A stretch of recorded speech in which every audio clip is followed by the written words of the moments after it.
Right. It is showtime. What is up, guys? It's your boy Andy Matrix. And we have a special guest. We have a special guest, Otaku Daikun. Bro, introduce yourself, man. Hi, yeah, I'm OtakuDaiKun. I am a. Oh, wait a second.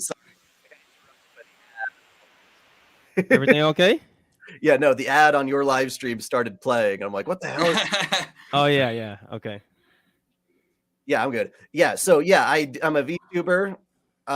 Do a lot of anime and Japanese gaming type stuff. Namely, one of the big things I do is anti-censorship kind of stuff, trying to just fight against that because it's really annoying that something I like gets criticized. Amen.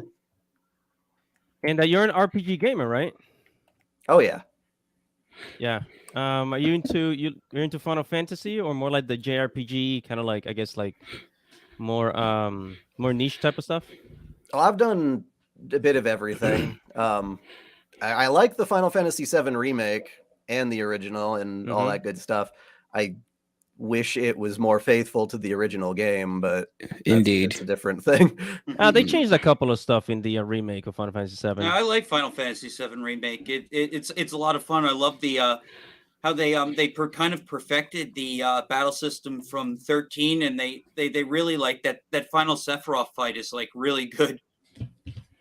Oh yeah, man. The battle system for Final Fantasy VII remake was something else, man. I mean, I was really happy with it. And actually they actually took a lot of little things from other games. Like I noticed they took a little bit from Final Fantasy VII from Crisis Core with Zach's game.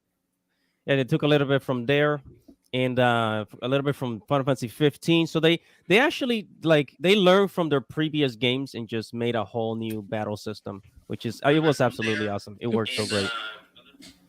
Yeah, the one thing I was worried about with that game is because the original was so much fun with materia, because the combinations of materia could let you do all sorts of different play styles and strategies. And they did a good job of incorporating that into the action because of the weird combos of materia. You could drastically change how you play, even in the remake. So I respect that. Yes, definitely. And look, man, we're really glad to have you here. And I would like to get started on our topic. So we got some pretty cool stuff to talk about. Later on today, we're going to talk about Hogwarts Legacy. But let's go ahead and start it out with this. Let me share my screen here. Hold on. Screen share. Wait, what's... Okay, I cannot screen share today. What's happening? Uh-oh. No, give me a second, guys. Hold on. I can do this. I can do this. Let's see. Oh, here we go. I got it. All right. So can you guys see my screen? Indeed. All right. So comicbook.com. Here we go. Manga and webtoon publishers are dominating the comic book industry. So my question here to, just to comic book and all these other people that are finally realizing is that what took them so long?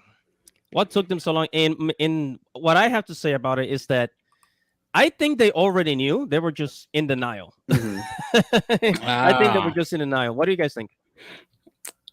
Well, I think that because Western comics obviously are a product of us, right? They're going to try to defend it as best they can, despite it obviously being trash. Well, not all, before you attack me, to be fair, but a lot of it is pretty lame. So even though they knew that manga, webtoons, anime, and whatnot was winning, they weren't going to admit it.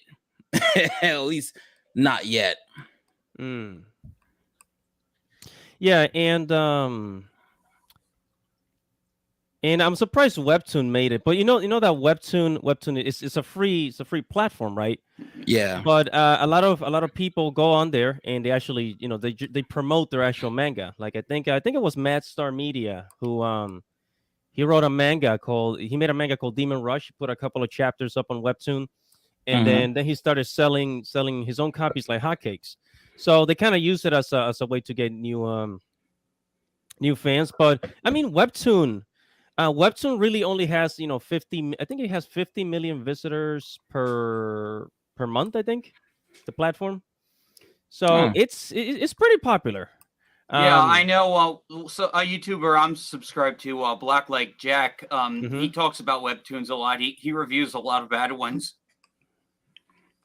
Right. So and this actually a chart here. I don't know if you guys saw this chart running around social media, but somebody put a chart here of all the companies. The top major comic book companies are all Japanese. The top five.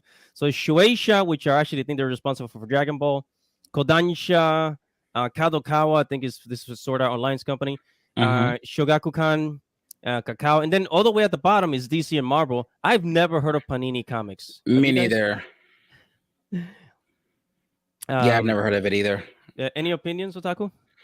It makes me wonder what which specific market they're referencing here. As far as like, is this Westerners? Like, are these all localized comic books? Or are they just They're referring to Western. Yeah, they're referring to Western. Yeah. the things that get translated over here are massively outselling?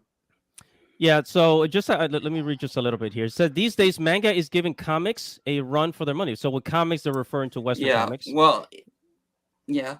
And then it says the medium has been popular for decades, of course, but its recent push outside of Japan moves manga is for everyone. In the past few years, manga publishers have been outselling Western comic prints with ease, and a stunning graph shows just how well manga is doing. It says, as you can see below, the team at Europe Comics, okay, posted a graph denoting the approximate revenue of the top 10 graphic novels publishers between 2020 and 2021. So this is about 2 years ago.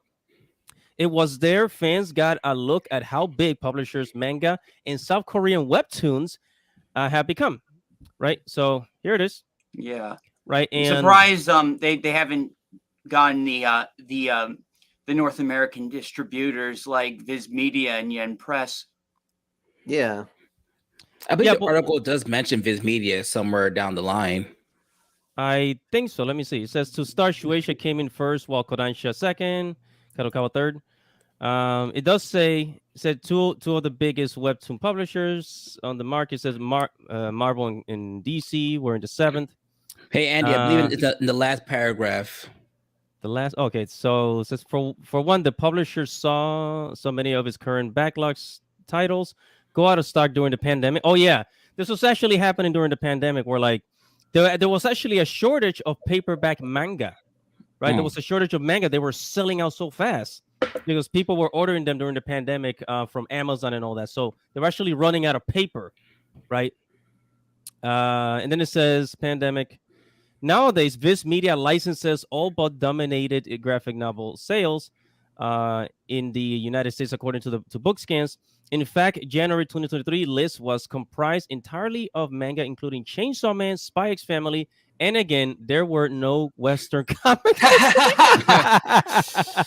I'm not even surprised, honestly. Oh man! Oh wow, bro. That's just sad, actually. I'm sorry. That last line down there was freaking hilarious. Go ahead, it's guys. Great when it comes from like comicbook.com. I mean, that's typically pro like Western comics, and they have to admit, like, bro, Marvel and DC ain't looking too hot right now. Yeah, and then they're not trying to get better. But I mean, how long were they gonna hide it? Because I first started realizing this. So a little bit of a bit story. I think I told you guys the story already. So I think it was January of 2021, right? So then there was a news going around that Demon Slayer outsold the entire comic book industry, and on my blog I had written an article, and that article actually went viral. It got like tens of thousands of views, right? And Anime News Network ended up linking to it. Clownfish TV ended up talking about it. So yeah. And then after that, excuse me. Right, and then after that, that's when I lost my train of thought. But yeah, and then after that, there were articles being written that the comic book industry was doing just fine. But really, what they were doing is that they were mixing numbers, from comic book sales and manga sales. And manga were dominating, but they were counting it as graphic novels.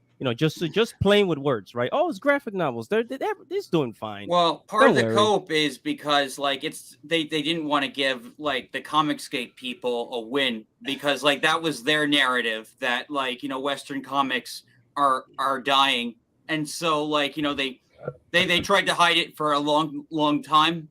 Like everything crowdfunding and manga is like the new like market. Like these like superhero stuff, like because people have lost faith in them to like write compelling stories. Like people are just looking for original stuff in crowdfunding and in manga. Oh yeah. I don't know if You you gonna guys say have something, seen. Dustin? Oh, sorry. Sorry. Go ahead. Go ahead. A video. Well, if you guys have heard of It's a Gundam, Yes. Yeah. Yes. yeah, he Oh, did a man, yeah. fantastic video in which they had a bunch of these comic book executives, I guess, together in like a Zoom chat or something, Mhm. and they were all kind of, I guess, it's just a big old circle jerk of stuff that they were excited to write about and things. But from the outside, most people are like that doesn't sound like a fun comic at all, yet they're getting really excited about it. So part of it, definitely comes from like a legit belief that what they're doing is really entertaining, but I guess, the numbers clearly say otherwise. That does make sense. I can see that. Yeah, It's a Gundam. He makes some freaking amazing videos, man, that guy. But just like that one meeting by itself, like it just seems so funny because you could show it to people and be like, okay, so this is, I guess it's. You okay? Yeah. Sorry, yeah, I'm just trying to. I got lost in thought. You can show it to people and get completely different reactions. So like, they would show it to themselves and be like, "Yes, this is exactly what we want," and then you show it to everyone else outside of their little bubble. What would you call it? Yeah, a bubble, basically. Echo chamber. There, that's what I was trying to think of. Yeah. And they would be like, "This is exactly why comic books are failing." So it's the same thing being interpreted by two different groups. I can see that because I feel as though like a lot of like Marvel and DC comics are, or at least currently, are designed and created, written, and whatever you want to call it, towards a certain demographic, right? But the certain demographic they're writing stuff for, not all, like I said before, they're not buying the comics. They're just kind of like enjoying the fact that they're getting whatever representation it Oh, look is. at me. Yeah, oh, look at me. This character is whatever identity, or this character is part of a certain community. And it's like, okay, which is fine. Representation is fine. We all can admit to that. But it's like, if that's all you have to offer me, then I don't care. And I'm a black guy. Okay. So I can say that. And I can go to sleep at night with no problems. Like, listen, it's fine. I love the black characters and it is what it is, but I don't like the laziness within their current writing. It just doesn't do it for me. Like, I watched Supergirl that was on the CW, and they race swapped what's that guy's name? Jimmy Olsen. And the redhead? Yeah, and my first initial reaction was like, what the fuck is this? I was like, that was my honest to God's reaction. I was like, okay, I get what you're trying to do here, but to Jimmy Olsen, I grew up with and I've known for years, and I've seen him in cartoons and whatever. He's a white ginger. So where is he? That's what's happening now in comics that this personally turns me off. And it's like, okay, guys, can we not do this? Yeah, it's interesting when they like, especially when they race up characters that people know well of. Like, it's one thing like when they race swap like characters that maybe like nobody really knows about, so like they won't get as much like. But like when they do it with like really like mainstream characters like April O'Neil and stuff. Oh yeah, and they did race swap April O'Neil in the new iteration of Ninja Turtles, and I'm just like, okay, people tried to sell that cartoon for as long as they wanted. And I was like, okay, then one day I was like, I'm going to watch it, as cheesy as it looks. And like, what? The entire thing is just a shit show. And then April is black. I'm like, okay, I literally own just about everything Ninja Turtles in terms of animation and movies. This is not my April O'Neil. It's not her. Can we stop with the nonsense? How about you create an original character? If your goal is representation, which is fine, as I always say, it's fine. But make a new character and do that. Leave April O'Neil and every other character alone, basically. It always seems to be the redheads who get swapped too. Oh yeah, I was just about to say that. I was just about to say that. The redhead meme. And thank you Ren in the chat for saying that, which is actually true. I have noticed that a lot, big time. That the redheads in American entertainment's been swapped out for other characters, and it's like, okay, this needs to freaking stop, and it's bad where it's become so blatant that everyone can kind of notice what's going on. Yeah. Here's my question though. Here's my question though about redheads. Like, aren't redheads like a minority group? Like, I don't should I say like an endangered group? Well, I think Right, the theory is the reason why they swap redheads is because they're like super white or something. Oh yeah, Yeah, that's there's like the whole conspiracy about the whole ginger thing. But I do have one funny story. So you know when Idris Elba got cast as Knuckles, who I think he did a fantastic job and it was great casting. On Sonic? Yeah. Right. So Oh, someone yeah. actually like updated the meme and put it with Knuckles, like another redhead. I can see that. That's actually pretty funny. Not gonna lie. That was funny. But it's easier to do stuff like that when there's like voiceovers. Yeah, exactly. Like, you know, Right. he still looks like Knuckles. Like, you know, and he did a great job. I love the Sonic movies. It was a pretty good movie. I actually really enjoyed Yeah. it. Oh my God, the Sonic movies, a little bit on that. Like, the Sonic movies were absolutely amazing, and I was surprised. I was surprised that they were not sprinkled with any you know what stuff. Right? Yeah. There was like no WOKE in it. Yeah, like, nothing like over the top anyway. Like, yeah, like, but yeah, it has a very funny supporting cast. You know, just it has a lot going for it. You even like a lot of the original side characters. You know why? You know, I think why is that way. I think it's because it's Nintendo. Because I've noticed Sega. Yeah. Well, Sega's yeah. Sonic, but yeah. Yeah. Oh, but doesn't like Nintendo own the Sonic franchise or something? No, No, it's just Sega. Oh, well, what the heck? Sega. They just caved at one point and started Because, releasing. If you take a look at the Pokemon movie, it wasn't, there was like nothing. They didn't sprinkle anything in the Pokemon movie. Detective Pikachu. not really. Yeah, Pikachu. That was really good, by the way. Yeah, that was really decent. Did I love the that Mewtwo. one? Oh, sorry. No, go ahead. No. Go ahead. You're good. Yeah. So, yeah, like the climax, like with Mewtwo, is really cool. Wait, is that the Ryan Reynolds movie? Well, yes. Yes. Okay, got it. All right, I saw that one. Detective Pikachu, yeah.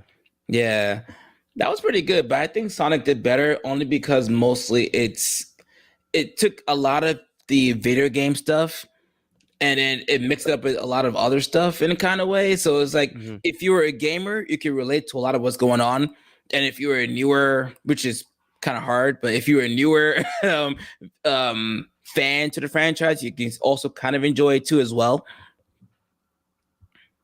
Yeah, the one thing that was weird about Knuckles, going back to that, was I remember there was a piece of fan art that someone made where they reimagined the Sonic characters as more human or something like that. And then people got all pissed that they didn't make the Knuckles black because they considered him black coded. Yeah, it's because they play rap music in all his levels. That's why. Yeah, it's very shallow. Yeah. If you play like Sonic Adventure 2 Battle, which by the way, the best Sonic game ever to exist. I don't care what it says. Every one of Sonic, every one of Knuckles levels, and I think even Rouge the Bat to an extent is like hip hop. She has like techno. pop music. Yeah, pop music. Yeah, yours is like da da da da da. Yeah, exactly. And so with that happening, people just assume that, well, since they played all this hip hop music when Knuckles was on screen, he's got to be black. I'm just like, that's not how that works. It's not how it works.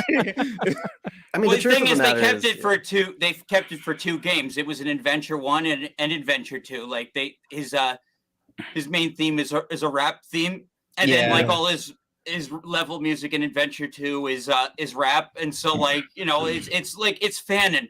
It's basically a fanon thing, but like. Yeah, go ahead, Dante. yeah. Oh, Go ahead. No, it Oh, was yeah. Otaku. Otaku. Yeah, I was just gonna say, like, at the end of the day, it really shouldn't matter what. Like, obviously, he's a red animal. You know, that's why it works. Whoever you Isn't he a get to voice porcupine? him, No, wait, that's or Sonic. whoever you reimagine him to be as a human. You know, it's the fact that people are upset that they didn't make him black versus, you know, if they had made him black, and then people are like, well, that's not right. It's like, well, it's a piece of art. Yeah, Yeah, someone else's he's a red, interpretation of the character. right. He's a red echidna, guys. Can we not do this right now? Like he's an animal. Let's just not be triggered by something that's not real, and 2, in the video game or anime or whatever interpretation, he's an animal, not real. It's not a person. Kind of like how they see Piccolo as black, right? It's like, what is it with that? What is it with that? I this is the first I'm hearing about this, but oh yeah, that's just yeah. Yeah, a lot of people think Piccolo is coded black. Piccolo's technically non-binary. Because he does give birth in a way, right? He has. All Namekians are asexual. Like they can asexually reproduce. There are no women. Oh yeah, are there? The no women? Namekians don't have females. Yeah, like they're asexual beings. They give birth. I did not notice that. Like the fat guy, the old one, he spawned the entire race, I think. Yeah, in Dragon Ball, the Namekians, like the big Namekian, the old guy, the geezer, he gave birth through like eggs that came out of his mouth. So the Namekians are quote unquote non-binary, which I think scientifically that they reproduce asexually or something. Yeah, like that. that's the asexual would be the scientific term. Yeah, for asexual reproduction. Oh, which is by a the thing. way, sorry, I hate to cut you off real quick. Before I forget, it says in the chat, Gummy Gun 115 Animatrix TV. I say hi to OtakuDaiKun. So someone say hi. Hello, Gumi. Yes, it's come from my channel, probably. Oh, yeah. Hello. Actually, Gumi was the first one waiting for the live stream. I saw her messages. Probably waiting for you, Otaku. Yeah, dope. Welcome. Ren says Namekians must have god tier genetics. yeah, I can see that. Yeah. And Carl was in the Carl Carlson says, I haven't watched any Hollywood or Western entertainment for like 10 years now. Before WOKE got his foot in the door, Western entertainment has been very lacking creatively and ideas. That's right. Yep. I'd agree. Like I'm a big movie buff. I like to go check out as many movies as I can during the year. And for a while now, I have lacked any interest in seeing anything. That would include the Marvel and DC stuff. I just my God, interest. yes. Listen, like in 2022, I basically watched none of the new Disney movies, none of the superhero stuff. The Mandalorian season 3 is out, and I have no interest in it. Like I saw the trailer, I'm like, whatever, I don't care. It's like it's already over for me. It's really hard to care, especially how season 2 ended, and they're just gonna rehash all of it without Gina. It's just boring. Like, I just don't have any faith in their story direction. Yeah. Wait, hold on. Someone says John Wick 4. Okay, I'll admit, yes, true. Ryan says John Wick 4 looks good. Yeah, and there's definitely good Western stuff like coming. Like, it's there. It's just it's not coming from Disney mostly, except for Avatar 2. It's not coming from Disney. Well, that's because like Disney owns it. They're not like the creative force behind that. That's still James Cameron being like true crazy. Yeah. That's true. But if you guys want to breath of fresh air, there's that movie Bullet Train that came out on Netflix. That was a good movie. That's a good one. I saw it in yeah. theaters, and I was surprisingly very pleased with that movie. It's on Netflix right now if you want to watch it. I haven't watched it. It's a good movie. I was Like, actually it's yeah, very it's really Japanese fun. anyway, so that might just go against the narrative still. But It's very Japanese. Well, it was Oh, written yeah, by they're a all on a Japanese Shinkansen. Yeah, the the whole book- time. Okay. the book was written by a Japanese guy. The book this movie's based off of was a Japanese nice. book. I think I'll watch But it. it's now. got Brad Pitt, and he's hilarious. Yeah, It's got Brad Pitt, Ryan. It's got Brad Pitt. It's a good. it's got some really funny actors. You almost spoiled something there. Yeah, I had to bite my I think tongue. that girl from Joker's in it too. Oh, Wait a minute. Oh, Zazie Beetz. Yeah, she's in Yeah. it too. Okay, don't, because I think the characters are like kind of like important to the story. So Oh yeah. So yeah, I get it.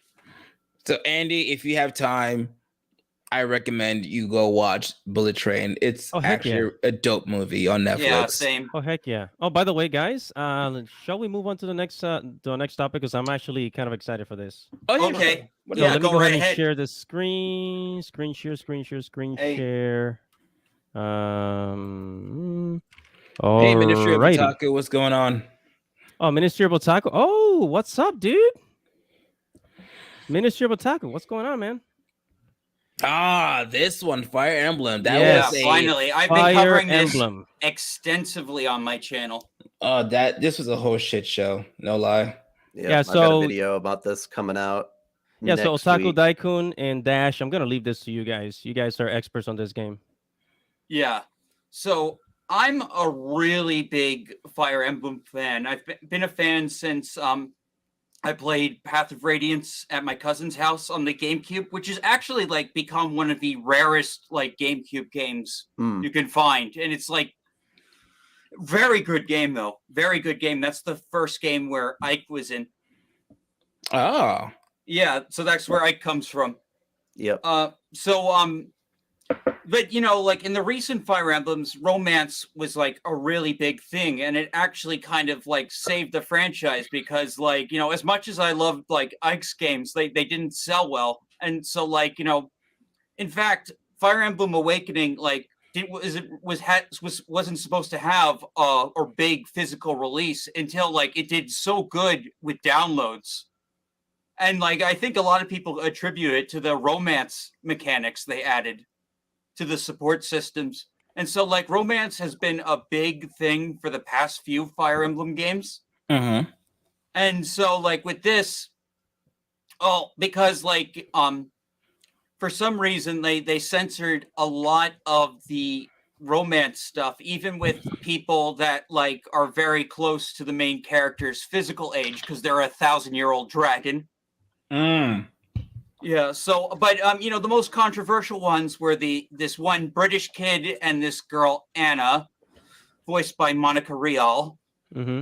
Yeah, but anyway, like people saying she's 11, so they censored her, but they also censored a bunch of other scenes and a few, like this guy Lewis who likes watching women, but they translate it to people watching, you know, to be less offensive.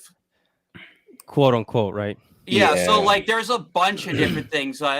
There's certain Twitter accounts that have been highlighting all the things they've been catching, but it's mostly to do with supports. Visually, the game is uncensored and matches the Japanese version. So there's a lot of booba and there's like a lot of that. It's just like some of the dialogue is just kind of like boring and kind of like slated.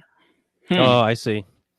Yeah, so it says Fire Emblem engage translation worse than fear censors all romance. All romance? Holy Yeah, crap! including same-sex romance. It I mean, all Really? got what? Yeah. that's because- crazy. It's really weird. Okay, so Fire Emblem Three Houses was the first game that included gay romance in the series. And the way they did it was that, you know, if you played the male character, you could romance all the women and a select few men who happened to be bisexual. And they did the same thing in reverse, where you could date all the men and then a select few women. For this, they decided to just straight up make it so that some characters are romanceable, some characters are like flirty, and some are just completely platonic. At least that's what they tell you. But then if you actually look at the Japanese support conversations, there's a lot more romantic undertones in the Japanese one that got scrubbed out entirely for the localization. So it's just translators not actually translating anything and just writing what they wanted on top of it. Oh, yeah. I'm even Wow. hearing that this game has like the worst translations compared to what's the previous Fire Emblem game? Three Houses. So Three Houses was better. The biggest one that everyone really didn't like was Fire Emblem Fates, which got Yeah. a horrible localization. Yeah, Back they when cut Nintendo was like features. censorship happy like crazy. They took out certain outfits for the characters. I think their swimsuits were removed. There was a kind of a touching mini game because they used sort of like live 2D style portraits and you could like tap them and stuff like that. They took some of that out and they rewrote an entire section of the story in which I guess people in the West started to fear that it alluded a little to like gay conversion therapy because there's a chick who hates men and I think you give her a potion and then she starts seeing men as women or something and then so that cures her, wow. you know, and it's like this is just a little subplot in the story, but people were Yeah. comparing it way too much with real life. And there was that. There's comparative videos out there that show you the support conversations where like what's supposed to be like a full-on deep conversation between two characters gets like reduced to like a couple of lines. Yeah. And Dot, dot, dot, dot, dot, dot. And Yeah, then in the I don't- Japanese version, it's a full conversation. No way. It's Yeah. true. I think they were talking about like how many people they've murdered on the battlefield or something. Oh which yeah, is because why- they're both assassins. Mhm, and Nintendo's like, not for the Americans anyway. Good And lord. so generally, Nintendo's gotten a lot better about censorship of third-party stuff, but Mm. they still haven't fully gotten out of it with the their first-party stuff like Yeah. Fire Emblem. So Yeah, By the and way, Fire guys- Emblem is their like most mature like franchise. Like, you know, it's the most to like a regular like, and even like when they censor it, like, you know, a lot of like, well, at least like the Ike's games were really dark. Yeah. yeah, there's like And no by the way, blood in guys- at least these newer ones. Oh yeah, well, there isn't any blood, like mostly, but like, you know, but the politics and the themes, like the Ike's games dealt heavily with racism and identity politics between these like beast people.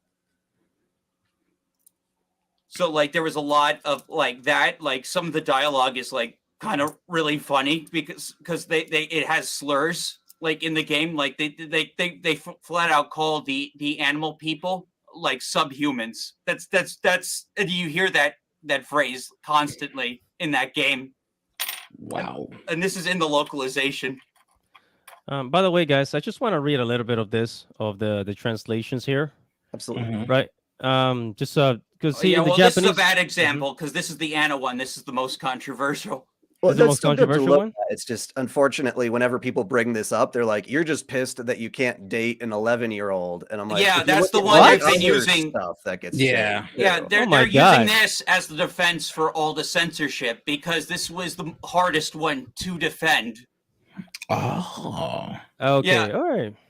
And but Maybe really, not. like, there's other things that are more reasonable. Like, Well, the they mentioned translation some- change is that she's all like, I'm too young to be to romance you, basically, and then so she's like, well, we can still be partners, and then she alludes to introducing the player character as a significant other in Japanese eventually, but people are comparing that to like, oh, that's the same thing as grooming, and I'm like, well, your main character's not doing it nefariously. Right. It seems like harmless flirting, honestly. And yeah, like I totally understand the fear of grooming, but that's not what's happening in this particular scenario. But people are, making it out to be that.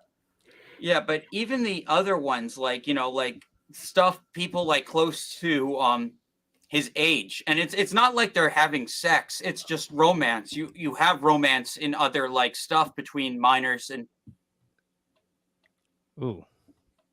Wait, no, like in really? American media you have that. Oh, in Like high school like the high school prom episode or something Uh-huh. like that. Oh, Right. like it's yeah, like underage kids dating each other in high school and stuff Yeah. like that. Yeah, that's I agree. Like I Yeah. mentioned in one of my videos, like Juno, for example, was a very popular movie in the West for the longest time, and there's two underage people who did the deed, and Juno eventually got pregnant, right? She was And that- 16, wasn't she? Yeah, Juno? she's 16, but she's still underage. So Yeah, it's she like got pregnant, teen pregnancy. yeah, so it was like, guys, Yeah. that movie won multiple awards, multiple. All right, somebody in the chat said, Godzale says, remember Velma is full of high schoolers. It's true. Well, yeah. Yeah. That the problem is we need to be more honest with the fact that high schoolers are thinking about that stuff and doing that stuff. No, Exactly. yeah, it's true. I There know are because I characters- used to be a high schooler. So We all did. I mean, Yeah. to just, Well, sorry, go ahead. I was just gonna say there's 17-year-old characters in Fire Emblem that you can romance and whatnot, but they still tone down the dialogue, which is weird because you got games like Persona in which you can do that, and in those games, people are complaining that you can date the adults because your main character is a teenager, and crazy stuff like that. Right. I mean, I think we all know, like you just said, teenagers are thinking about it. Some have, listen, teenagers are doing weird sexual stuff. So, Oh to yeah, see it- totally. so to see it in video games shouldn't really surprise people, but somehow it still does. Mm-hmm. Yeah, some of the translation would change something like there's a girl who talks about like, oh, I'm going to give you she jokes about giving you a gentle kiss on the forehead. And then the English localization changes it to be like, oh, I'll watch over you all night long, giving you my undivided attention. Like they took out Yeah. the kissing thing. I'm like, that's weird because she is one of the actual characters you're allowed to romance in Engage.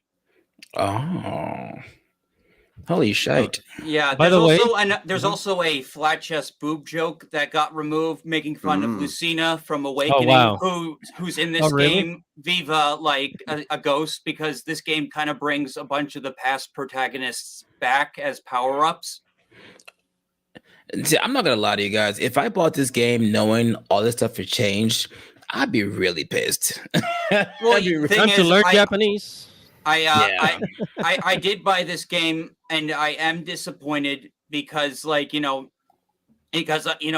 used to like I played Fire Emblem when it was gritty, and so like seeing like anything like toned down from Fire Emblem, it just Oh, guys, hold on a especially with second. how dark Three Houses was. Guys, Three really Houses quick. was great.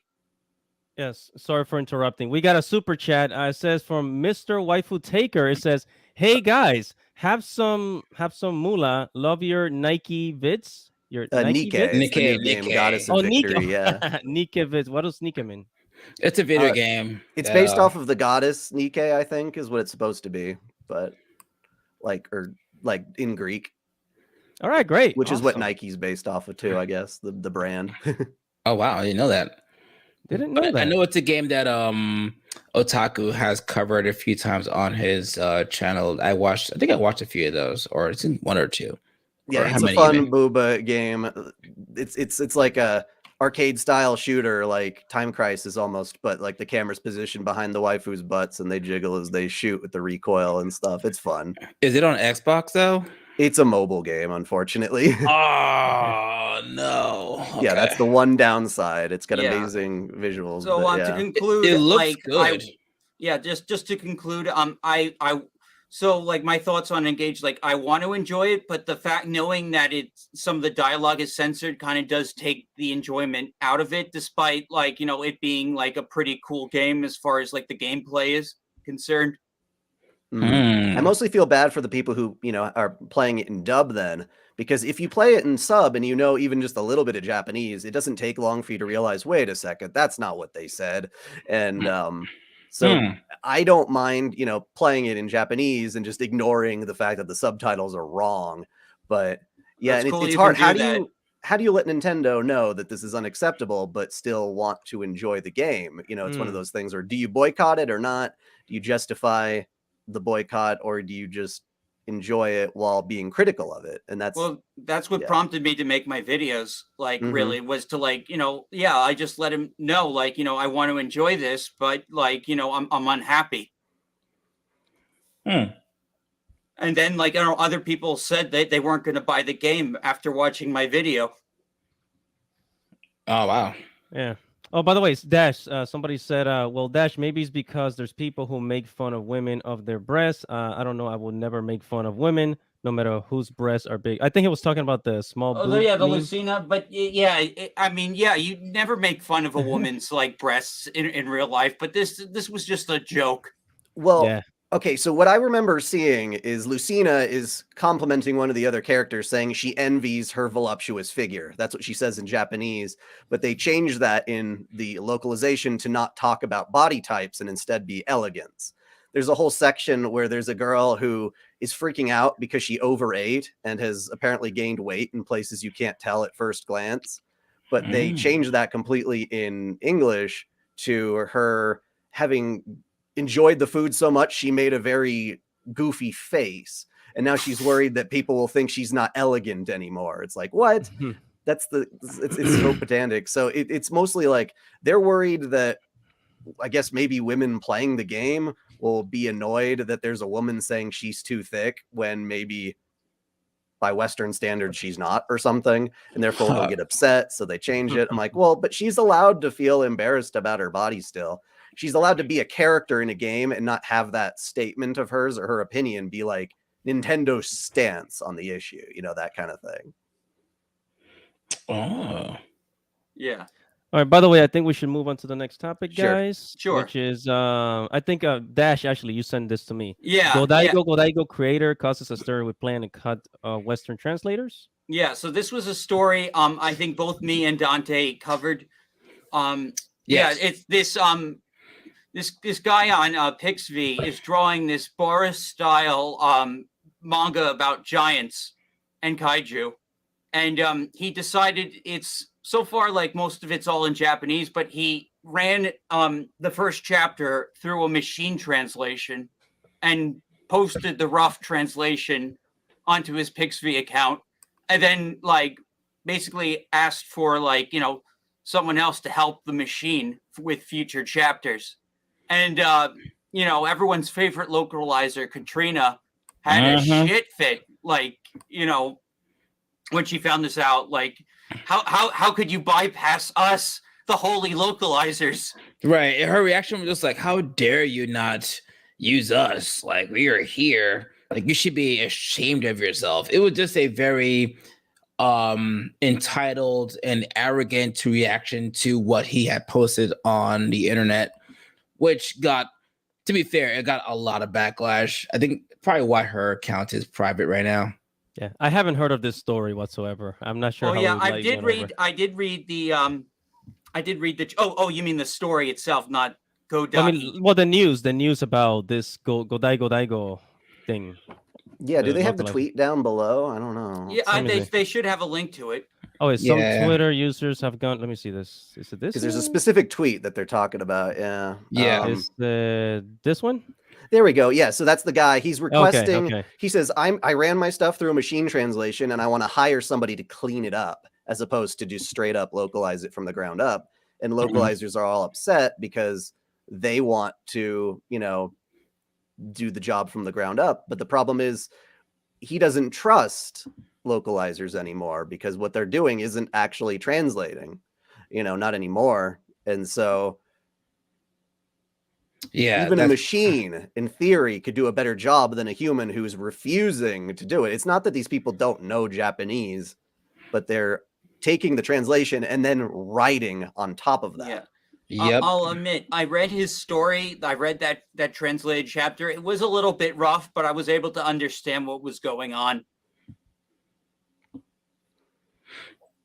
Yeah, did you read it, OtakuDaiKun? I did not. I'm trying to see if I can find it.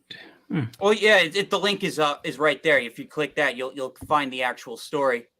Yeah. So Well, one of the things the localizers use to defend themselves is the idea that, oh, there is no such thing as a one-to-one translation, and that if you try to be accurate, it comes off as really awkward. And Right. I guess if you just ran it through a machine translation, it would be. And nobody's really complaining when a translator, they take the context from Japan, they translate it to English, and then they reword it ever so slightly so it flows in English. Nobody really complains about that, because you're not changing what's being said. Yeah, you're not just changing slightly the context. But they change the content all the time, and they use this excuse that there is no one-to-one translation as an excuse to do, like, I don't know, like a 1-to-1000 translation. It's like, wow. I can do whatever I want because the real translation isn't technically there. I'm like, well, that's not true. That's a myth. You can have a nice, very accurate translation that flows well in English. Exactly. I And agree. of course, I wanted to get to this. Miss Katrina Ludonakis would definitely agree with what's with with what happened in this case. So the localizer likes to brag about horribly westernized, inaccurate anime translations. I always like to bring her up. I always like to bring her up because she is something special. Well, she brags about what she's doing. She says the quiet part out loud. Yep. Mm-hmm. Yeah, because everything that we've said about Fire Emblem and what's the name, Daigo. Daigo. I'm sure Ludonakis would absolutely love all that crap, because she defends a lot of bad localizers on Twitter, which is, I think, is baffling. Which I know is going to come off kind of crazy to you guys, but I feel as though like people who work with her should at least kind of call her out, because it's like, okay, like any other job you do, if you do a bad job or a horrid job, you don't get praise for doing a bad job. Typically, you would get either fired or you would get investigated until you're fired, or so on and so forth. But somehow, when it comes to localization, they get praised for doing a bad job. And then when you come at them or try to correct them or tell them they're doing a bad job, it's like they don't care. It's like, no, in the real world, in regular jobs, if you do a crappy job, you lose your job. You're fired automatically. Yeah. So on the chat, it says, Onkani says, remember when she threw a fit because they didn't credit her in Persona 3 Portable Remasters? Correct. That's what your hashtag says right there. Translators in the credits. She wasn't in the credits there, even though she did some work on the ports for Persona 3. Well, yeah, because like when she bragged that she was going to be doing the Persona ports, like fans like had a shit pit and like contact Sega, hey, this is what this person's doing. Please don't do this to our favorite games. And then like I guess Sega panicked and like, oh crap. And so like she's really pissed about that. I mean, I don't know if they didn't credit her because of that specifically, but yeah, they could have forgotten, honestly. But the fact that it happened made me so happy, so I'm down with it. Mm-hmm. But yeah, I mean, in that case, I didn't think she was really going to get much, because like, why would you pay someone to retranslate a game you already translated like years ago? And they have done that occasionally, though. Like, specifically with Atlas, they've gone back with Persona 4 Royal and Catherine Full Body, changed a couple of lines here or there that offended people the first time round. Yeah, somebody said, I remember hearing of Katrina because of the cross-dresser manga becoming a trans manga via localization. Remember that one, Dante? Yep. Oh, yeah. We definitely covered that. Me and you covered that, I believe. Yeah, and even here, best friend into a girl or whatever it's called. Yeah. Turned a cross-dresser, or I guess a femboy, into a girl, a trans girl, which I'm like, bro. Well, it's a cross-dresser. It wasn't a tranny. No. It was a cross-dresser or a femme boy or something. Yeah. It was a boys' love manga. Yeah. I was like, it's like, guys, you're taking away representation from one group and putting it to another group. It's the weirdest thing ever. Like, why would you even do that? Yeah, Katrina was the one who went and said, like, I know this localizer, and I know they did their research. They spoke to all sorts of trans people. And then I'm like, wait. Well, why are you talking to trans people when the character in question isn't trans? Exactly. Yeah, they're ignoring the author's, like, the whole point of the story. You're taking someone else's work and changing the whole context of their story. Totally changing the entire context of the story. See? You see, that's the thing. I think, but what a lot of the time what they do is that they project their own beliefs onto this thing. So, for Yep. example, the manga obviously, refers to the guy as a crossdresser, but they say, "Oh, crossdresser. Oh, you mean trans?" That's what they. Yeah, it's like, oh, It's you like in mean their a brain they trans translate person? it. It's That's like what they the butterfly translate it. guy. Is this a transgender? Is this trans? Oh, Yamato from One Piece. You mean trans? Like, bro, okay, we get it. Yeah. Trans is Yeah. we want representation for everyone, but bro, you can't take away from one group and then force it onto another group. Hey, this might be a good segue. So you know where you can find a trans character representation in mainstream media? Hogwarts Legacy. Oh, yeah. Actually. Yeah, there's a trans character in that game. There is. By the way, in the chat says I hate localizers a lot. I mean, okay. There are some good ones, though. I would say that it would make them look better if they call out their colleagues. Like, hey, that would be a good thing to do, but they don't have to. But yeah, the bad ones are front and center, sadly, and it's a bad look for them right now. Mm. Yeah. I mean, with this stuff that we have right on screen right now, I'm sorry I yeeted you. Yeah. Yeah, that's Yeah, internet Eye speak. bleach. These are not things they say in Japanese, and we've been burned enough times through censorship that even though there's occasionally a funny time, like if you look at the Final Fantasy VII remake, they do some localization stuff that is actually kind of funny. Like Cloud says, like he swears a lot more in English. Yeah. He like calls Sephiroth a bitch or something, and it's really funny. But we've been burned enough times with stuff that we've been missing out on that if it comes down to getting something like Final Fantasy VII and Cloud saying something funny versus having an entire anime butchered, we'd rather it just be more accurate. And that's kind of what we're doing there. So a good localizer is one who technically doesn't do a lot of the localizing part where they're trying to adapt the work to a new audience. They already assume that there's a fan base for that audience and they're just making it available in English. Yeah, and Well even said. on this tweet here, he says, "I'm not sorry for what I did to Inukai 3. Mhm. Inukai. And there's one Inukai. in the bottom where they call the character a bimbo. Oh, really? Yeah, they called Inukai a bimbo, or someone in the animes called it bimbo. Okay. Yeah, that's the kind of stuff you do in like a bridge series. Go ahead and do that. People will probably find it funny, but the meme speak no. I was watching Nagatoro recently, and I heard the word Chad in the subtitles. I'm like, what? They're not saying Chad. They're just talking about like I don't know, like a burly dude or something. Specifically, an athletic dude in what they were talking about. Andy, scroll down real quick. Actually, you just passed it. Scroll down. No, down. A little further. And that's it right here. It should be.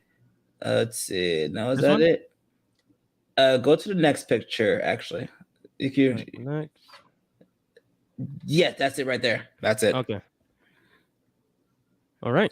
Says, how is Unukai-san's friend with that Gyaru bimbo? Yeah, they're adding the whole bimbo part that wasn't in the Japanese. It just called her a Gyaru, which is already said in the subtitles. Like, why did you need to change that? What motivation do you have to change that? Do you think people are like, oh, that's funny? Like, do you think your audience enjoys like laughing at that? I just don't get it. Yeah, it was very silly. And when you ask them, well, why did you do this? They won't give you a good answer or they'll block you. They are good at blocking, right, Andy? I'm sorry, I was like, that wasn't. Say it again. They were saying like when you question these localizers as to why they're doing whatever they do, rightfully so, that they block you immediately if you even dare to question their work. And I was like, they blocked you too. Well, she blocked you at least. Yeah, she blocked me. And actually, somebody, I forgot who it was. But I think this person, somebody shared this picture of her. This is her in real life. See, Katrina Ludonakis. I guess she was like some kind of translator convention or something. So this is the person who's translator anime. The thing about Katrina is she has the credentials to translate Japanese correctly. She just chooses not to. Exactly. Yeah. Yep. All right, so you guys want to keep talking about localizers? Because I got Hogwarts on our next topic. You guys want to continue? Oh, do you want to can you go back to Godaki or This one? whatever it's called? Yeah, like look at the manga itself. If you click on the tweet, if you click on his tweet, you can actually read like a little bit and see how the machine did. This one? Yeah, click the Pixv link. Oh, okay. Oh wait, no, the Pixby. Okay, let's see. Yeah, so you can actually. Oh, What happened here? Oh, maybe. maybe you need an account. You Oh, know, like crap. there is a Mature lot of audiences. NSFW stuff on Pixv, so like it's just to be Oh, safe. you gotta be logged in, right? Yeah. Yeah. Anyway, yeah, we could go to Hogwarts. All right, so Hogwarts Legacy boycott failed. Surprise! Yeah. Yeah, that was to be expected. Surprise! It says days before Hogwarts Legacy official release, the verdict is already in efforts to rally a boycott. Much talk about video games associated with J.K. Rowling's the embattled author J.K. Rowling have failed. Harry Potter writer has fallen from beloved to beleaguered in recent years. Oh, yeah. Isn't that funny? Isn't that funny that just because she like kind of disagreed with one thing once, everybody now hates her? She's like the scum of the earth. You know? Well, that's what happens, and that's why I don't I don't try and be like, super progressive, because like, you're like, someone is always going to fail in one thing. And if you want to like, you just basically have, it just encourages fakeness. Right. You shouldn't be fake. You should be yourself. Like, honestly, I didn't know what was going on really until I looked into it myself, because I was like, I don't care about J.K. Rowling. I don't care about Hogwarts or Harry Potter that much. Then I was like, what did she say to trigger an entire... It really wasn't that bad. And she didn't say anything that was really crazy. And honestly, if you think about it, J.K. is a raging leftist. Yeah, absolutely. Yeah, she really exactly. is. That's why it baffles me. I'm like, wait, she's on your side technically, so I mean, yeah, she's people call her a TERF, trans exclusionary radical feminist, in the sense that she doesn't believe trans women are real women, and she doesn't think they should be allowed in women's restrooms. And she does cite things like nefarious trans women who would go into she fears that women would be like assaulted or something in their own bathrooms by But trans she's women right and though. stuff. She's right. It has happened. Very genuine. It's a genuine fear. I can't Exactly. I can't fault her for that.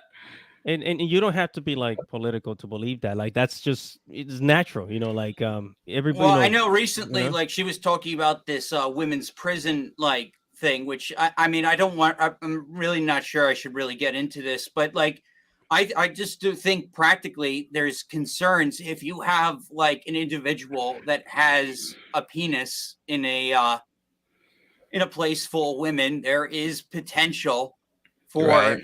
I mean, there's a reason why they keep the genders separate in these. right. Yeah, I think there was an Yeah. article saying that somebody gave birth in the prisons, and it's like, wait, how did they do that? What? Because yeah. they were having sex, and one of them was a trans woman with a penis that got the other pregnant. So it's like, yeah, that can happen. Wow. Right, because if you go to prison and if you identify as a woman, for example, though you are a biological male, for example, they could put you in the female or whatever prison or section, and you would, you're in a block or in a unit with hundreds of men, and you're the only vagina technically there. You're in prison. You do what you gotta do. So that's kind of what was going on. So it's like she has a decent argument there. I don't think a trans man would want to be put in a man's prison. No. Let me ask you something, because I've heard crazy stories, but it seems like everybody's just kind of like switching genders randomly now. Because one of the most recent things I think I heard this from Raging Golden Eagle is that some guy, like there were some men that when they applied to certain colleges, they changed their gender. To take advantage of affirmative action, maybe. Yeah, That's a they just, but like possibility. they don't even change the way they look. They just say, "Oh yeah, I identify as female." Yeah, and then they just kind of let them in. But that's a problem because you can say whatever you want, and you're not allowed to even question it. It's like, okay, and it's like, okay, I'm a girl tomorrow, and you can be like, oh, okay. You can't say anything about it. It's a very it's a terrible flaw in the system right now. Yeah, But you know what pisses people off the most is that Hogwarts Legacy is actually an amazing, amazing freaking game, dudes. Yeah, I I mean, finally got to play it like for real, like today. It was really nice to. I finally figured out what the problem was. It was Streamlabs.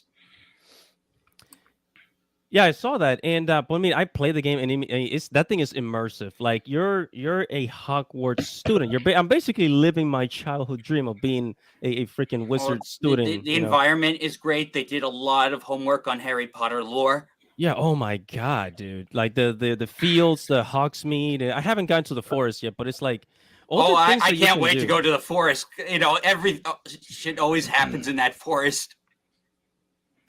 Let's see. Does it mean LGBTQ should gatekeep? Huh.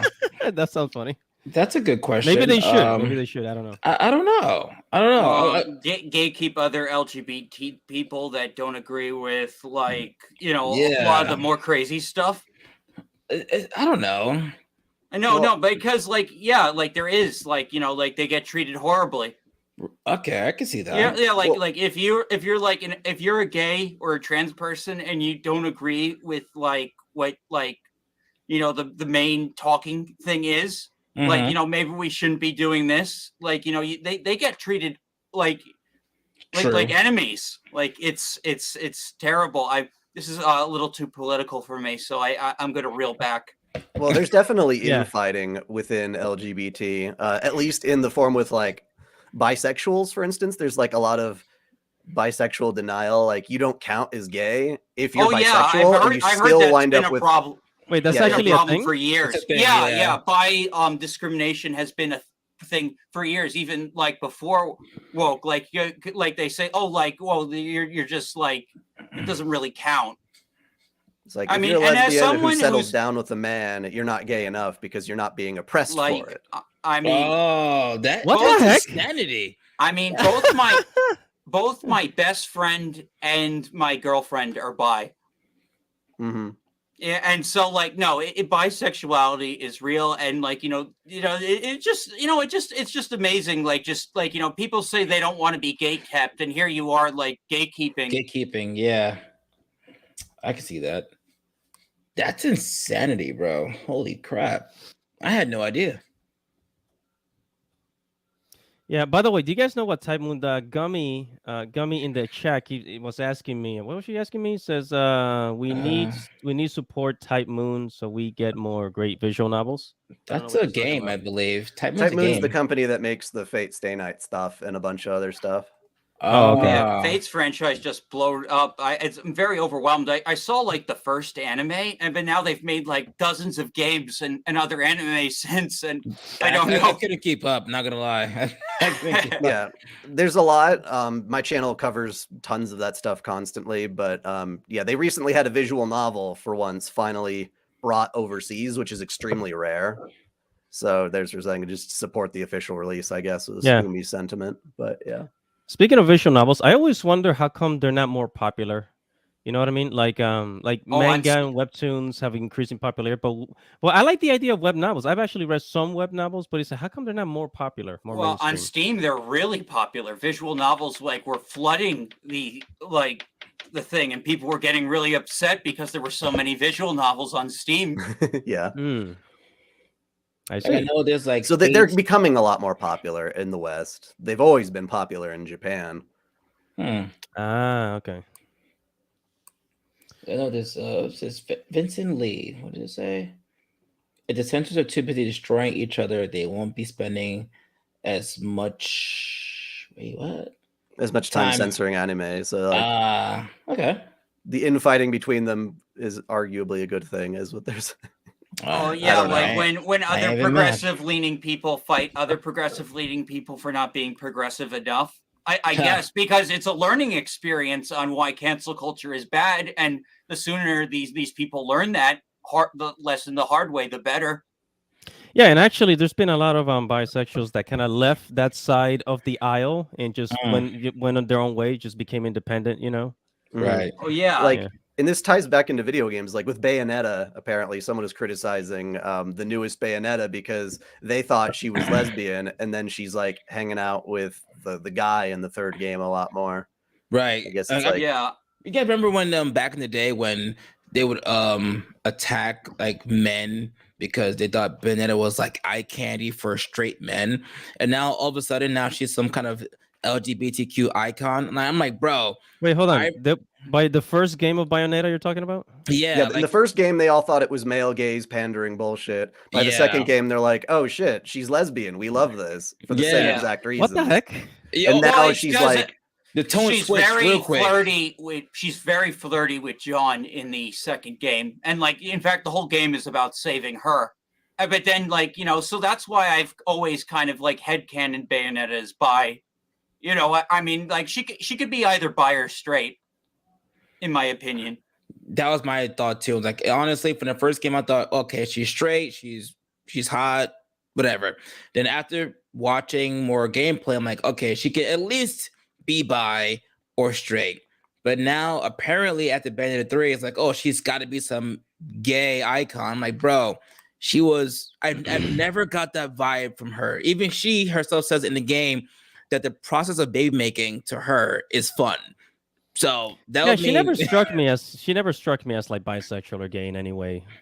Yeah, like they were reaching with that one, and then they tried to boycott the game, and they were angry about the game. Like, oh, yeah. Oh yeah, the Bayonetta. There was an article saying like, well, now that she's back to dating a dude, all of her sexualization is just sexualization for the sake of it. Oh, so it's longer, like, okay if they're empowering gay. anymore. yeah, it's okay if you're gay. Then but you're if empowered straight- if you're Yeah, gay. you're great if you're gay, but if you're straight, God forbid you're straight, then it's like war crimes to these people. Oh man, that's nuts. And I'm like, let's be honest. Just admit you like watching sexy Bayonetta. I don't care if you're gay or straight. Just admit that that's not the worst, most evil thing in the world. Right. Yeah, Somebody in the it's- chat, said, Godzale says, notice how it's never gay men they care about. What the? Unless you're the gamer, then you care. But that's Yeah. a whole different discussion. I guess we have to look at a specific example. Well, no, I mean Oh, you're yeah. okay. It's okay. You can have sexualization, like you could sexualize men a lot, and I personally don't even have a problem with that. I mean, I'm fine with them doing equal for either gender, but like but for some reason, like like Mortal Kombat 11, this conversation came up. Like you can have a ton of shirtless guys, but all the new Mortal Kombat women had to like be covered up. I actually did notice that the girls are like kind of like more covered up, and the guys had it's crimes to sexualize women nowadays, especially here in the West. You cannot do that without some weird journalist trying to attack you for doing that. It's just weird nowadays. Yeah. Let's see why they hate the fact that Astolfo is so popular. They do. Astolfo, what is that? Is that Astolfo's- femboy? Yeah, Astolfo's the she's famous femboy from Fate. from who- Fate. Yeah, everyone, the pink-haired one. yeah. It's Oh, a great Fate the show, anime? by the way. Yeah, it's a great series. That particular season where I saw Astolfo was a great season. Not gonna lie. Apocrypha, yeah. So dope. It was action, literally nonstop action. Well, I mean, there's a debate as to, the whole are femboys trans kind of thing. And it's like, well, Astolfo is not trans, identifies as male, acts all flirty and jokes about his gender and whatnot.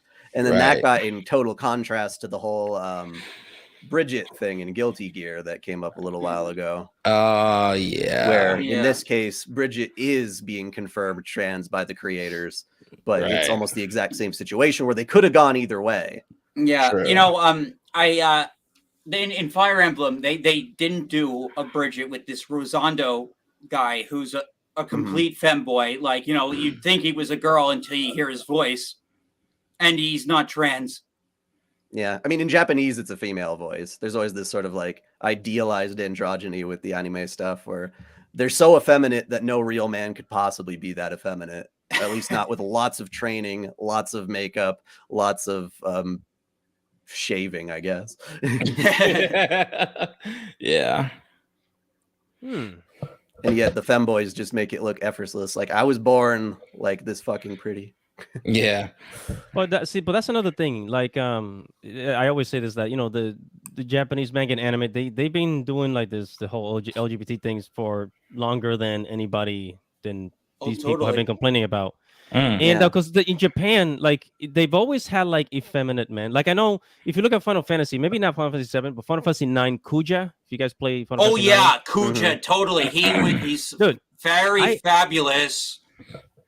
I freaking look. I'm a straight dude. I fucking love Kuja. I don't know if Kuja is gay, straight, or whatever. I don't know, but I freaking love Kuja. He's kind of he's this androgynous looking villain, and he has this like because he's masculine, but at the same time he kind of has like this feminine sway about him. Yeah, right? yeah. The way he moves and Yeah, the way he's he powerful. talks. He's Yeah, freaking very powerful. He destroyed know? like an entire like civilization with his magic. Oh hell yeah, man! So the Japanese have been doing this for a long time. It's a lot of the Final Fantasy games. Who was it? What's that villain? I forgot. But Was it from? Yeah. So you're talking about Kujo, right? yeah, Kuja, and this is another Final Fantasy villain. I forgot who it was. Is but- it Kefka? Kefka's the clown dude. Yeah, Yeah, I know. he's not exactly so, feminine, like though. more. I'm trying to think. Maybe it's not anyone from 13. No, not 13. Not 13. I know you guys watch Saint Seiya. Yeah. So Saint Seiya, I've seen a few episodes. Saint Seiya, it never became really popular in America. It was popular in South America. Now I'm Latino, so I grew up with this stuff. Like I grew up with Saint Seiya. It was one of my favorites. So in one of the guys there, I think it was the guy with the Andromeda cloth, the armor. He was a guy, right? But he was kind of girly. And back in the day, people would think, oh, so that's the gay dude, right? They were localized as like a woman or something at one point. Too. Well, in the reboot, they made that guy. They made him a girl for diversity. Yes, yeah, they made him a girl. For the remake, I knew there was something like that. But Netflix also redubbed like all of Saint Seiya. So like he's a guy in the dub, but it's just like in their reboot that I think got canceled is like Shun is a girl. Yeah, because they needed a girl. Reimagining and not trying to just paint. Yeah, it was a reimagining, and it was from the original creator, so there is justification, I guess. Yeah, there was some weirdness with that with the Sailor Moon, Sailor Stars final season, where there's a group of characters who are like they take male forms, but when they transform, they're straight up women, and it's like kind of confusing. And the localizers are like, I don't know what to do with this. It's like just do what it was, man. Like people celebrate that the re-release of Sailor Moon because it finally restored the fact, that like Michiru and Haruka, Uranus and Neptune, they're gay again as they were supposed to be in Japanese. And I'm like, it's the reason why that should be celebrated isn't necessarily because they added back in a gay relationship. It's because now it's finally accurate to what it was in Japan. Exactly. And Japan was already handling this just fine, way back then. No, like the Boys Love and Yuri genre manga sells like a lot. Yeah, Japan definitely acknowledges people's love for that stuff. The hard part is getting it into their like daily lives, because as much as they don't mind you fantasizing about gay stuff, they still very much, they're like, okay, well, you're gay, but how are you going to have a family now? We have declining birth rates. How are you going to fulfill your role in society? Yeah, so that's the part where the conservatism of Japan comes in. They don't mind what you do in your own mind. Yeah, that's why I was like surprised, like how much like gay media comes out of Japan when like they are like very like socially conservative country. Yeah, and also a lot of people don't know this about Japan, but gay marriage is illegal over there. A lot of people don't know. Wait, hold on. In the group chat, someone said, Carl something said, so everyone here is transphobic, right? No, not at all. That's not remotely true. I don't know. Who said that? Who said that? Wait, Carl Del Grobe? Carl Del Grobe said, so just say with the whole. that you Yeah, hate what did equality I and say having freedom, liberty, and white straight men get liberty and what? What the What? hell is this guy talking about? What are you I don't talking mind about, bro? debating this stuff. Oh, You're putting God. words in our mouths. Dude, Like we're here stop it. talking about like how it was a good thing that like the Sailor Moon got an accurate like translation, and you're saying we're like anti-trans, Carl, anti-gay. That's Oh not my even God. close to what we're saying, dude. No, I didn't see Please. this comment. Interesting. You don't see it? I don't see it either. Well, it's I feel like it would be like a whole paragraph, but yeah, it's dude. the user's name is Carl the Carl Grob. I have it set on top Grob. chat, not live chat. That's why I forgot they Yeah. hide things when you do that. Yeah, so I don't know. That was really weird. What, dude? We are not. That's another thing. That's transphobic. another thing that Stop I it. don't like. That I don't like about this whole thing. It's like, what do you call it? Like, oh, you're homophobe, transphobe. Like, no, nobody's scared of anybody. I'm not scared of like trans. Nobody's scared. And honestly, because know? you critique something doesn't mean you're transphobic. You're allowed to critique it respectfully. It's allowed. You can do that. It doesn't Yeah, mean we're I'm trying to transphobic. be as very respectful as possible. I know some people maybe, I say things like, sometimes they come out stupid, but like, I respect human beings and I respect like, individualism. So Yeah, like, says- yeah. Mhm. So if you like slander me with that crap, I'm going to just say no. You're Yeah, wrong. no one here is transphobic. You can stop it now. You're being a little extra there, buddy.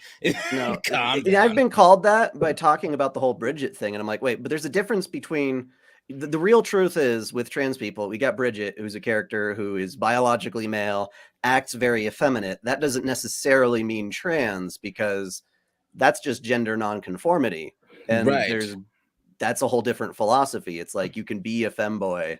You can be effeminate. The whole idea that a guy has to be manly is sexist to begin with in some ways. So allowing a guy to be effeminate but still identify as a guy is totally fine. Well, that was What what we the whole wouldn't want is brony because- thing was about. Like, Yeah, go ahead. Same thing, and also with tomboy, it's like, oh, she's a girl, but she has masculine traits. She has male. She idolizes a lot of male figures. Like she's got to be a trans. Like no, she loves the fact that she's a woman. She enjoys being a woman. She has masculine traits. That is it. Doesn't a maybe lot she of likes people sports. confuse. A lot of people confuse fanboys with trans too now. But you know what it is too, guys. You know what it is. It's also this new generation because again, like we were saying, tomboy and like feminine men, right? Like if you're a dude, you can still be a man, but but you can like certain girly things, or you can be a girl and like certain masculine things. Like maybe you're really into sports. Right. Back in the 90s and the 2000s, we had, we just call it a tomboy, right? Mhm. But nobody went further than that. Now it's like people don't know what freaking what's happening down there. If you know what I mean. It's like it's this like the new generation. It's like they don't. I don't know if they don't understand or if it's like maybe they're living in denial. It doesn't make sense to me. Like people don't like understand themselves anymore. Wait, hold on, guys. So he said, or they said, I was referring to how you defend J.K. Rowling wanted to illegalize transgender as a concept. Who said that? How would she even go about doing that? It's Yeah, totally a how concept. is that possible? No one said that. I don't think. What? No. Come on, Like, dude. like transgender is not a new thing. Like it's been like a thing. Like they used to call it transvestite, but like that term's Right. not like really proper now. But it's not like this is a new like thing. Like trans identity has been like a thing. Like like they even bring it up at the end of Psycho. Like we were just talking about how we were kind of like praising the fact that there was a transgender character in Hogwarts. Like if you were transphobic, why would we be happy about that? We'd be cursing up a storm right now and being angry, like, oh, the trans character in the game, how dare they? But no. Yeah, I'm sure there's going to be some Do people that. like that. Oh, they added a transparent character. This game's not based. I can't play it. Yeah. No, we're enjoying the game, and I get the game. I mean, granted, like her voice is very, very deep, but it is what it is. Like the one scene, it was an all right scene. Yeah. I feel like a real transphobe would have heard that scene or saw it and then instantly deleted the game or sold it back to GameStop or something. Yeah. No, but this word phobia is like what's so what nobody's phobic about anything. People are just, you're free to criticize. Well, they use the term interchangeably with like trans hating, essentially. Yeah. So yeah, you're not afraid, but you're definitely against it, and so they'll call you the same thing. So I guess that's just how the lingo works. Oh boy. Jesus. I know, like anything that's not overall praise is considered against. That's the problem. That's there can't the sad be part. you can't be any critique. There can't be any communication. You just have to accept whoever is the king of gay people at the time. Right. And it's such a silly concept because like I'm obviously Black and I daily criticize a lot of Black content. Am I anti-Black? No, I love Black people. I'm Black. I mean, I love yeah, of course. I love Black entertainment. I like Black characters in anime, manga, comics, and movies, whatever. Doesn't mean I got to exalt or praise everything they do. No, if they do something stupid, I'm like, no, that's stupid. It shouldn't be that way. Remove it. Somebody's challenging us. So again, Carl Der Gross says there's only so much I can say in text with character limits. Name the time and place, and I will debate any of you. Well, I mean, you're entitled to your opinion, man. It's fine. I don't really want to debate or fight about like this type of stuff. If you want to get it off your chest, go to my Discord. You can type as much as you want there. Oh, there you go. There you go. I've had people straight up say like, "Oh, I hate this person," then I'll go and I'll talk to them. I don't mind. I'm not afraid of that. But yeah, cool. I got to get better at that. It's tough. But yeah, I mean, as far as the whole J.K. Rowling thing it's tricky because it's the basic question: what do you do if the person who created the media that you like turns out to do bad things, whether you agree that she's crossed the line with her transphobia stuff or not? Right. Should you feel ashamed for liking Harry Potter? And a lot of people didn't know. The biggest fear is that, obviously by buying this game, she is getting the licensing money from it. Right. Even though she herself did not make it. And it's like, exactly. I don't know if the game itself is promoting in some degrees transgenderism, which you're saying it does. It has a trans character in it. It allows you. I've heard that the customization lets you put male features on a female character and vice versa. Yeah. It's kind of like, what was that, like the cyberpunk characterization where you could give anyone a penis if you felt like it and still call them male or female, and at that point, then technically she is endorsing or benefiting from something that goes against her own cause. If she was really transphobic about that, I don't think she would have allowed them to put that in the game. Exactly. And so it's not like she doesn't have like some sort of control over what can and can't be. Again, the game's being developed by her own publishing company. And like I said before, honestly, I do believe that if someone here was transphobic, like you said they were, I don't have the game yet, but if they were, they would not buy the game. They wouldn't play the game. The moment they saw the character that was trans in the game, they would have immediately got rid of the game. But they are enjoying the game as it is. So, hey guys, yeah, I would like to show you guys a little skit. This YouTuber made a skit about the whole Hogwarts thing. I gotta show you really quick. It's only 4 minutes. 4 minutes. Oh yeah, sure. Let's watch. We could use some comedy right now. Yeah. Oh my goodness. Oh my God. This is freaking hilarious. Jesus. Hold on. Wait. All right. What do you got? All right. So this is from Mighty Keith. Oh yeah, I've seen this in my thumbnail. I've seen it on TikTok. Yeah, I saw it. Wait, hold on. I put it on mute. Hold on. Wait a minute. Oh, I bet this is going to be good. It's very good. Hey there. Just here to pick up my copy of Hogwarts Legacy. Yeah, no problem. Let me go ahead and see if we got some in the back. Hey, Jimmy! Jimmy, we still got some of that transphobe propaganda. Franchise where if you like me, you're harboring hatred, and you're calling for the coming in hot. Good God. Like, do you actually believe that? Shit, nigga, I got a 5th grade reading level. Of course I do. Here's your game, buddy. And it looks like you already paid with your blood money online, so you're good to go. Thanks. Have a great day. You have a great day as well, evil person who hates marginalized people. I'm black. Why are you supporting hatred with the LGBTQIA plus community? How did we get here so fast? The game's the gun.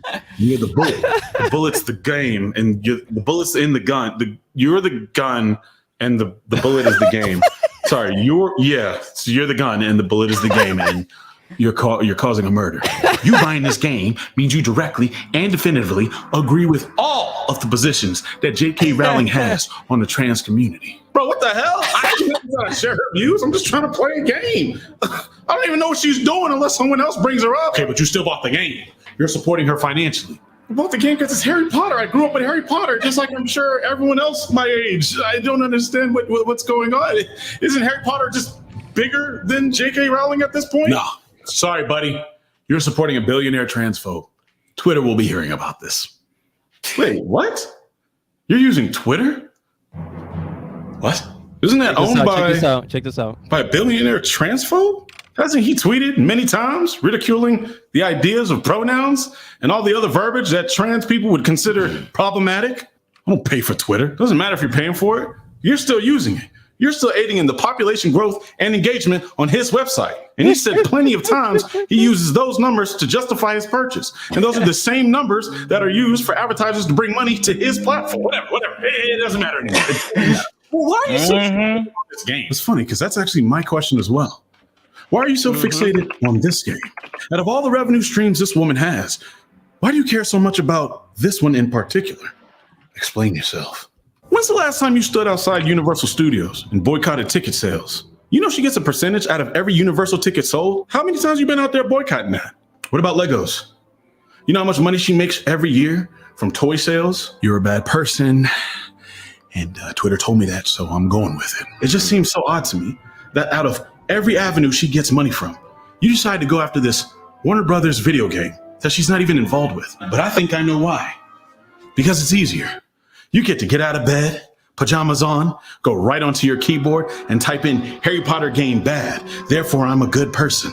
At some point, these movements always get hijacked by disingenuous individuals trying to look like the good guy for some type of purpose or validation.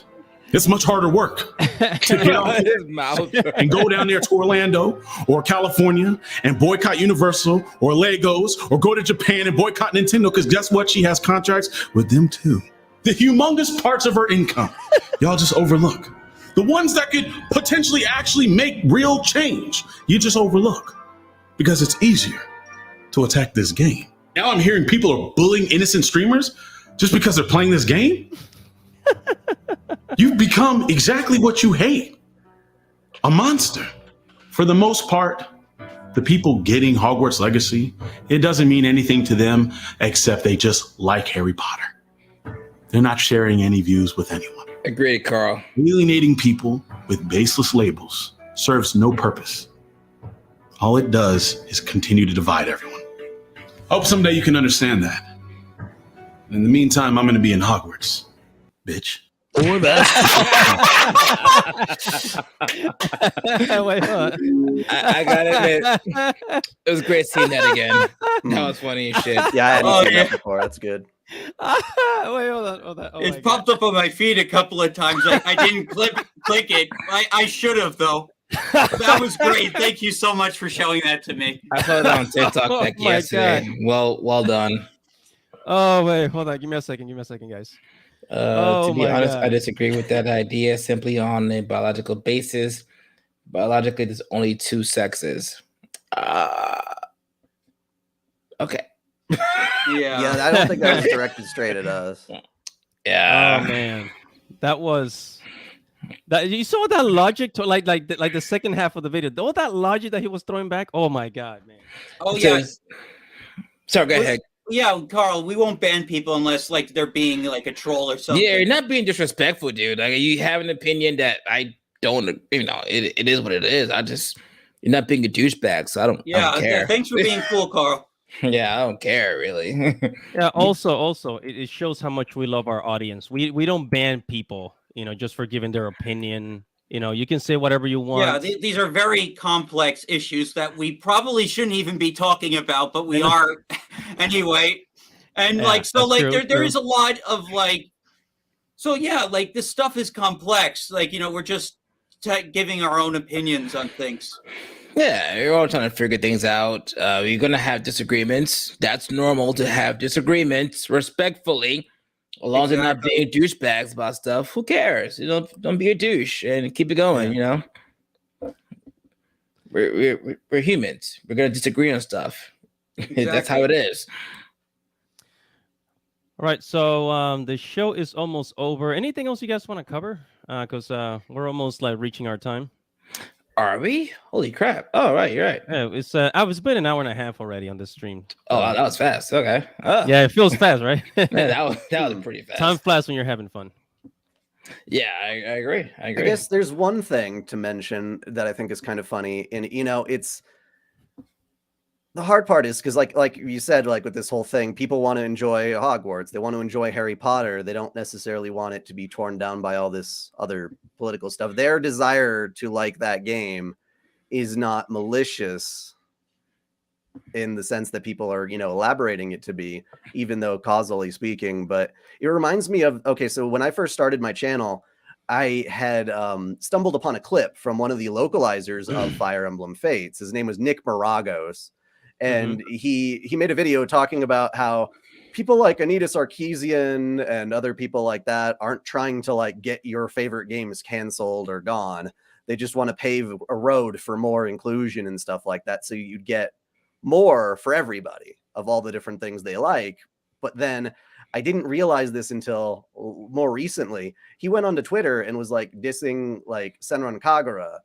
I don't know if you know that one. That's kind of like the titty fighting game and whatnot. Oh yeah, and telling Nintendo, and he was telling certain localizers, do not pick up this game, like don't localize it. So he was basically doing the exact opposite of what he just said in his little video, saying, this is a space for everybody. So it's not that. And isn't he working on Engage? Yeah, he was in Engage, and his manager is one of the guys who says, I don't even know Japanese, I just write what I want, and so it's like, it's just crazy to me. That's like, well, the reason why people would seem to be talking harshly about trans issues or LGBT things is because those just happen to be the communities that are a hot button, when at the end of the day, we just want to, play the games that we enjoy or watch the anime we like and stuff like that. We don't want it to be taken away, but that's exactly what it is. And it's like, well, no, if you just added more gay stuff into these games, I wouldn't complain, as long as there's options for everybody. Yeah. And so it's cool that Hogwarts is, doing that. I actually wasn't fully aware of that either. It's a bit different than like trying to buy from Chick-fil-A or something, where the guy's like, I'm specifically going to use your money to donate to anti-LGBT rallies and stuff. Right. Damn it. I just want to eat fucking chicken.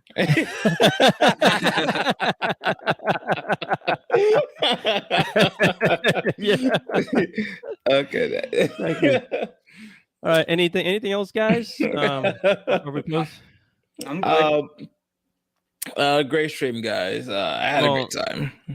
Before we close, I want to share some anime movies and shows that just recommendations for anime shows and games. So recently, you guys saw me streaming it. Hi-Fi Rush. Check out the game. It's for PC. If you're a PC gamer like me, check out Hi-Fi Rush. You can get it for the Xbox, I think, and I'm not sure if the PlayStation is available. It's not. Andy, you have a question in the chat that he wants you to see. Gummy Gun? Gummy? Yeah. It says Sandy Matrix. Yeah, he's reaching out to Why you. is the West afraid of sexy girls and body shaming? What is it? I got for everyone. Why is the West is afraid of sexy girls and body shaming? Then why? It's because of the mainstream media. Yeah, basically. Yeah, like they don't want like the articles written about them because like that's what they do, and that's how the media tries to control like other media. It's an anti-male media, so they don't want men to like enjoy certain things. Yeah. I always find it a bit weird because when the vast majority of times when you've got like hot waifu and stuff in video games, they're there specifically so that they don't have to be they don't have to be imposing upon a real person's choices. It's like you're Indeed. allowed to have your body and do what you want with your body. And it's because men understand that they would want to go and draw, a big busted chick or something and indulge it in a fantasy. It's like, you do what you do and I'll just enjoy what I like. And that's that. I'm not trying to shame you specifically by liking this drawing or something. Which baffles me too, guys. Honestly, real quick, it's like in the West here, it's like you get attacked if you kind of sexualize real women, right? And then you get attacked for sexualizing cartoons, anime, manga. It's like, bro, can I get a W for once? Yeah, they just don't want you to do it at all. At all. It's like, bro, I left real people alone because you guys complain about us sexualizing you guys all day, all night, whatever the case is. But it's fine. I leave you guys alone. And then we watch anime, we read manga. And it's like, oh, well, you guys can't sexualize them because what? They're not real. Who cares? Like, no matter what you do, you're going to be attacked by whatever unhinged group there is on the internet. Well, they don't agree with the idea of niche media or certain franchises being for certain audiences. Everything needs to be for everyone. Which is insanity, because if you create something for everyone, that's just insane. You got to create something for a group or whatever your target audience is, right? Yeah. So people who create manga or anime with big busty women, like Otaku said, obviously men or even lesbians too, like, oh crap, big titties, I'm watching this, I'm reading this. Or it's like, oh, you're watching Yuri on Ice, oh, slender men ice skating, it might attract younger women or adult women or gay men. And I'm like, okay, cool, you enjoy that, I don't care. It's just a weird thing that the West does. Like, guys, okay, you have Marvel and DC, you can make the women in those shows or movies as boring as possible, and I don't really care at that point. I don't care. But anime and manga belongs to us, okay? Leave us to have our sexy waifus alone. I know, right? But let's enjoy this in peace and just shut the hell up. I'm so over it. I'm sorry. Yeah, YouTuber Dimitri Monroe, I don't know if you've heard of him. He did a video recently talking about, how everything has to be made for a global audience and it can't just be niche anymore. And it's a very fantastic video that talks about that if you're looking for that. I gotta watch that because it's impossible. What's the name? Dimitri Monroe. So it's like it's with an I. So DIM. I'll just spell it. Oh, I got it. I found it. Yeah, they've got a cool channel. Mostly just plays Pokemon and stuff, but when these issues get in the way of just having fun with Pokemon, he'll speak up.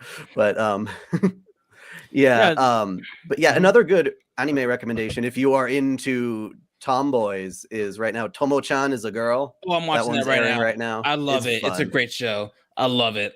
Yeah, it's another one of those ones that wouldn't work if you didn't understand that a girl can be masculine but still want to be a girl and struggle with that dilemma. That's exactly what makes the comedy of that show work. Absolutely. Yeah. By the way, Gumi says some anime recommendations are Higurashi, what's it name? Danganronpa. Oh, that's a great Black show. Lagoon, Sage of Tanya, Evil, and the Steins Gate. She said. Steins Gate, yeah. Oh yeah, the Danganronpa guy's got a new game coming out that looks really cool. Something about ghosts and detective work. I forget what it was called. I don't think I've seen a trailer for it or anything, but I'm gonna look into that actually. Yes. Someone says Tomo is arguably the best tomboy ever. It's a great show. Not gonna lie, I am very much hooked to that show. I legit watch it every week. It's a great show. Raincoat. It's called Master Detective Archives Raincoat. It's coming out in June. It basically just looks like it's using the same art style as Danganronpa. Oh, okay. Yeah. By the way, guys, so some other anime is Record of Ragnarok season 2 is on Netflix, as well as Vinland Saga season 2 on Crunchyroll if you guys are interested. Oh yeah, it's also on Netflix. Yeah, on as far as TV shows, The Last of Us there's been some controversy about that, but it's actually a good show. I like it. I mean, I Yeah. like it. Episode 4 was great. Oh my god, there's episode 5 out right now. I freaking loved it. Yeah, I I'll love watch the that episode. like later this week with my father, probably. Yeah. So that is pretty much all I have. By the way, guys, if you haven't already, make sure to subscribe to OtakuDaiKun's YouTube channel. Follow him on Twitter. The link is gonna be in the description section for OtakuDaiKun. If you haven't already, follow Dash Attack, follow Dante, and myself and D Matrix. We're gonna be doing these shows. We're trying to do this every weekend, and so far we've been able to do it. So subscribe to Andy Matrix. Check out the rest of the YouTubers.